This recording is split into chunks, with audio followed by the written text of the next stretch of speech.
આનો બહુ ગુસ્સો છે હો। 3 વર્ષથી તમે કામ નથી કરતા એટલે શું સમજો છોડાવાળા? તમારું કોઈ કર્તવ્ય ને દાયિત્વ જ નથી થતું લોકોપયોગી કામ કરવા માટે। 4 રસ્તા બધા દબાણ હતા, હવે કેમ ખુલી ગયા બધાએ? તો આપણે કોર્ટનું આ જો લોકોપયોગી કામમાં તમારે તાકાતથી તો કામ કરવું જ પડશે। થોડાના લીગલના વકીલે મળી આવ્યા, હવે હમણાં જ મેં ઉડટ તપાસ કરી અને કોપીની ફાઇલ આપી, કોઈ મનાય નથી, અધિકારીઓએ કોઈ કામ કરવું નથી, આ વાસ્તવિકતા છે। અને છેલ્લા 2 વર્ષથી નથી કરવું સાહેબ। હું અહીંયા ઉભો રહો વારે, કોઈ અધિકારી કે કોઈ મનાય હુકમ કોર્ટનો લઈને આવે અને જ્યાં સુધી રોડ તમારી પાસે છે કોર્ટનો હુકમ? મને કહો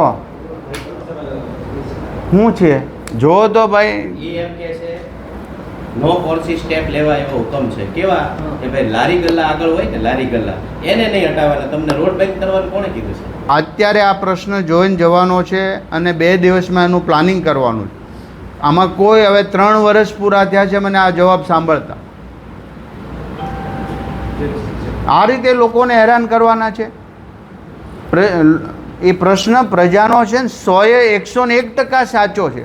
સાંભળવાનું અમારે આવે છે, તમારે નથી આવતું, સમજી લેજો। તમે તો ડ્યુટી નિભાવીને પૂરું થઈ ગયું, પણ લોકોના પ્રશ્નો જ્યારે અમે બહાર નીકળીએ ને ત્યારે અમને કહેતા હોય છે આ બધું। મેં જેટલું કર્યું હતું, પોલીસને મોકલ્યા, હું હારે રહ્યો, એટલું કામ થયું, પછી કશું જ નથી થયું।